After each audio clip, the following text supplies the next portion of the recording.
част от ЕМСА с моторен танкер Амалтия със специализирано оборудване две бързоходни лодки. Висше военно-морско училище Никола Йонкова пробойната. Отправено е искане за медицинска коморска администрация, главна дирекция аварийно-спасителна дейност. Център за спешна медицинска помощ Бургас, Медицински университет Варна, както и към предоставената от ЕМСА система.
Едно изключително важно учение, в което участват преди всичко военноморските ни сили, но в координация и с сухопътни сили, и с военно-въздушни, и с специалните части, както и с нашите партньори. По-спокойна съм за сигурността и суверенитета на морската ни граница и на Черно море. И в ситуация, в която само на няколко стотин километра от тук има бойни действия, нашите войни са на своя пост, за което искрено им благодаря.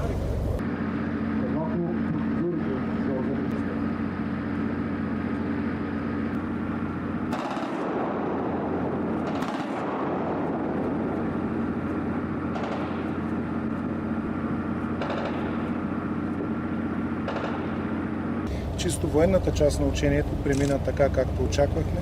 Корабите изпълниха всички поставени задачи, успяха да тренират съвместно, подобрихме нашата обща подготовка, отработихме нашите процедури, които са заложени в документите на НАТО и още веднъж потвърдихме готовността на военноморските сили на Република България, заедно с нашите съюзници, да осигурят безопасност и сигурност в нашите морски пространства.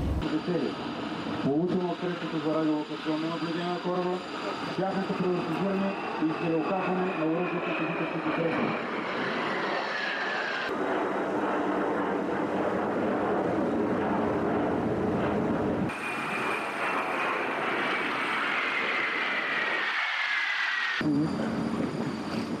Изпълнението на ракетна стрелба от два кораба по една въздушна цел.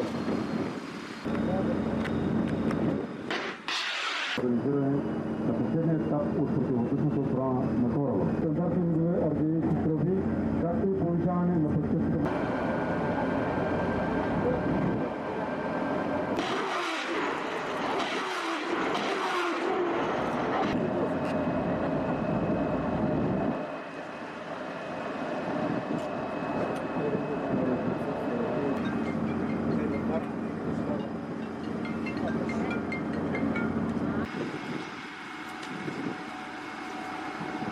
И Турция, командване на ротационен принцип от офицери от всяка.